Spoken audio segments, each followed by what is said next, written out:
इस वक्त जरूरत नहीं है इत्तेहादी पार्टी की। 272 चाहिए, 272 से ज्यादा 300 तो सिर्फ बीजेपी की, और फिर बीजेपी अलायंस जो था उसकी 350 नशिस्तें।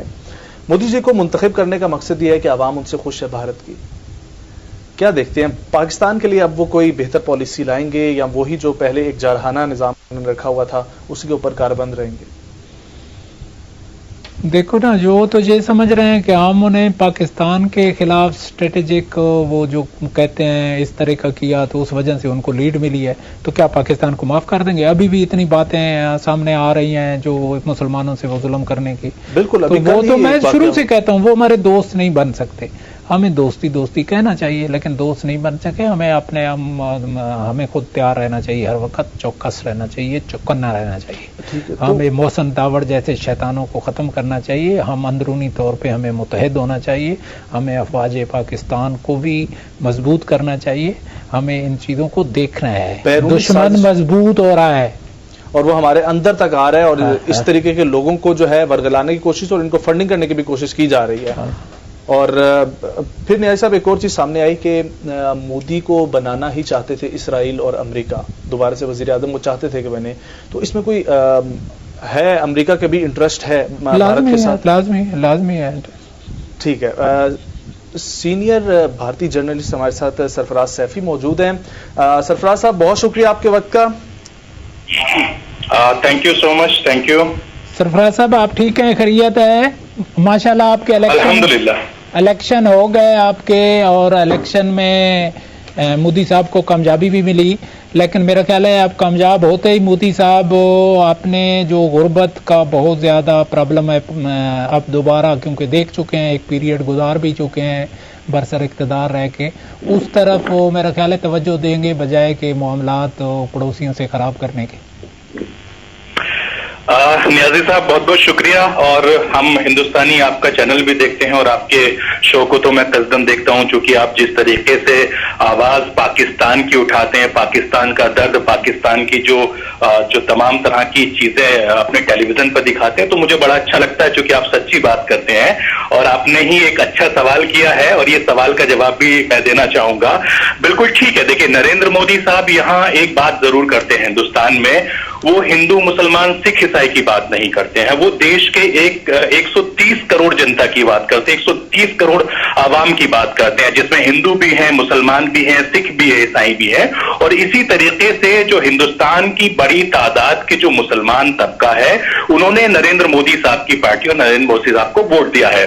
अब से कुछ दिन पहले मैं बीजेपी के जो राष्ट्रीय अल्पसंख्यक मोर्चा था, जिसे माइनॉरिटी मुस्लिम्स के जो प्रेसिडेंट कहते हैं, मैं उनके साथ बातचीत कर रहा था, तो उन्होंने बताया कि पिछले 5 सालों में नरेंद्र मोदी साहब से हिंदुस्तान के बहुत सारे मुसलमान जुड़े हैं, क्योंकि मुसलमानों के साथ वो अच्छी बातचीत करते हैं। आपने देखा भी होगा, आपको याद होगा नियाजी साहब, पिछले साल जब नरेंद्र मोदी साहब ने जब मन की बात की थी तो देश में रमजान चल रहे थे, तो उन्होंने हुजूर पाक सल्लल्लाहु अलैहि वसल्लम का जिक्र किया। उन्होंने हुजूर पाक सल्लल्लाहु अलैहि वसल्लम की लाइफ स्टाइल को बताया कि किस तरीके से मुसलमान रोजा रखते हैं, किस तरीके से मुसलमान आपसी बातचीत करते हैं और पड़ोसियों का ख्याल रखते हैं।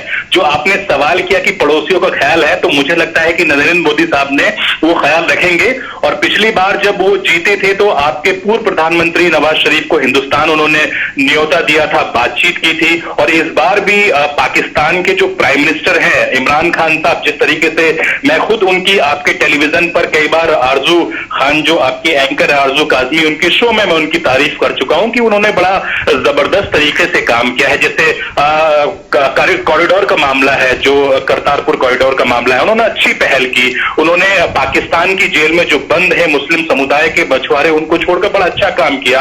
और अभी फिर उन्होंने जिस तरीके से नरेंद्र मोदी साहब ने जीत की है, उन्होंने प्रोटोकॉल के तहत उनको मुबारकबाद दी है। मुझे लगता है कि एससीओ की जो मुलाकात होगी उसमें इमरान खान साहब के साथ जो बातचीत होगी उसमें कई बेहतर नतीजे निकल कर आएंगे हिंदुस्तान और पाकिस्तान के दरमियान। सरफराज साहब, उन्होंने मुबारकबाद दी, गुड जेस्चर, उन्होंने मुबारकबाद का जवाब दिया।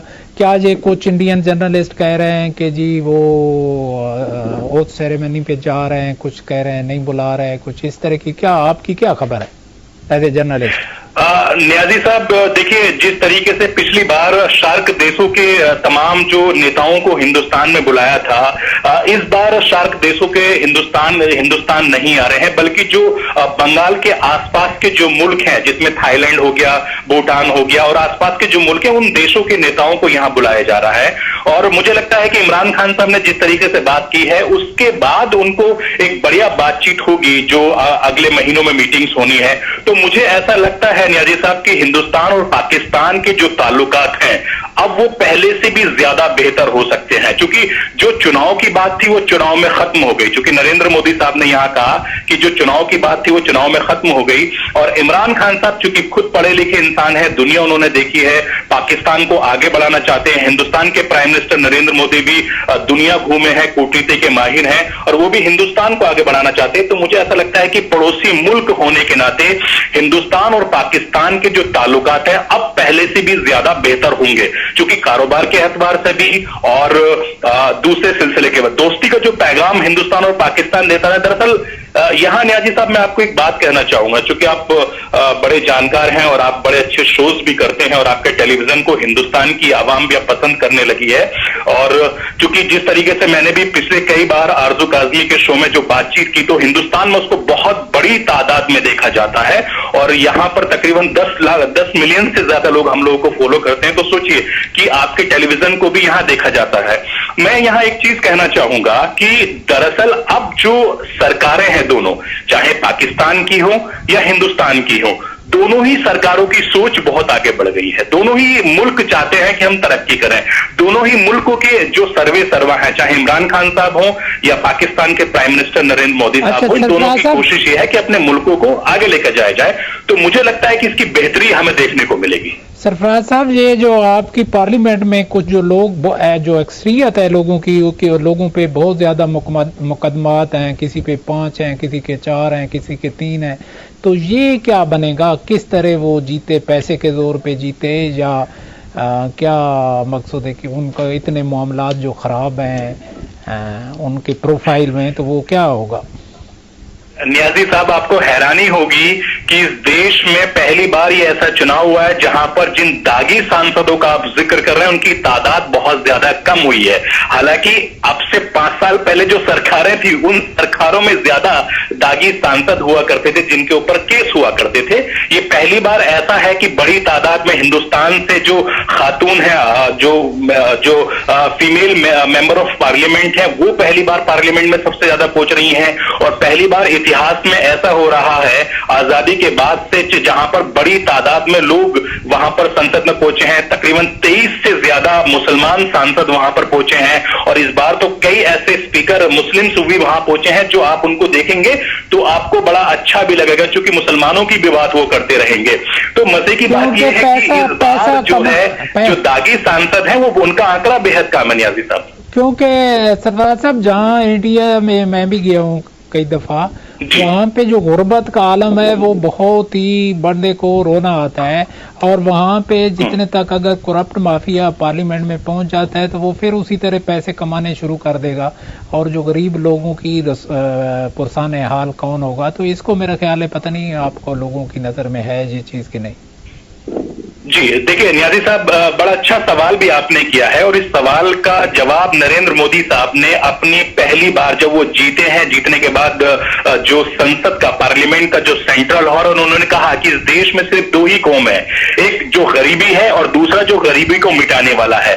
जिस तरीके से पाकिस्तान के प्राइम मिनिस्टर लगातार पाकिस्तान से गरीबी को दूर करने की कोशिश कर रहे हैं, ठीक उसी तरीके से नरेंद्र मोदी ने तमाम तरह की योजनाएं चलाई, और मुझे लगता है कि इस पूरे मामले को लेकर जो पाकिस्तान की जो सरकार है उसको भी सबक सीखना चाहिए। मसलन जो तमाम गरीब हैं उनको बड़ी तादाद में उन्होंने टॉयलेट बनवाए हैं, बड़ी तादाद में जो गरीब हैं उनको गैस सिलेंडर और चूल्हे पहुंचाए हैं, बड़ी तादाद में जो जनधन खाते योजना है नरेंद्र मोदी साहब ने वो गरीबों को दिए हैं, और बड़ी तादाद में वो एजुकेशन को बढ़ावा दे रहे हैं। तो मुझे लगता है कि पाकिस्तान सरकार को, इमरान खान साहब को भी नरेंद्र मोदी साहब से सीखना चाहिए कि किस तरीके से, कितनी तेजी से उन्होंने जो देश की जो गरीब गरीब जनता है उनकी गरीबों को दूर करने की वो कोशिश कर रहे हैं। मुझे लगता है कि एक अच्छा एग्जाम्पल होगा, किसी से सीखना या कोई पॉलिसी लागू करना कोई सरफराज साहब आप वजह फरमा रहे हैं जहां पर उन्होंने टॉयलेट्स बनाए और बहुत सारे और इकदाम उठाए, यहां पर इमरान खान साहब ने पूरे शेल्टर होम्स जो हैं वो कायम करके दिए हैं उन अवाम के लिए जो रात सिर्फ और सिर्फ जो है खुले आसमान तले गुजारते थे। तो एक दूसरे के साथ अच्छे रवाबित कायम करके चलेंगे तो ही दोनों मुल्क तरक्की करेंगे और ये पूरा मशरकी वुस्ता खित्ता जो है ये तरक्की करेगा। आपके वक्त का बहुत बहुत शुक्रिया। इंशाअल्लाह जिंदगी रही तो दोबारा आपसे जरूर बात होगी। अपना ख्याल रखिएगा। और न्याय साहब प्रोग्राम का भी वक्त खत्म हुआ चाहता है, अपने नाजरीन से आज के लिए इजाजत चाहते हैं। इंशाअल्लाह आप लोगों से मुलाकात होगी कल। अल्लाह ने के बाद।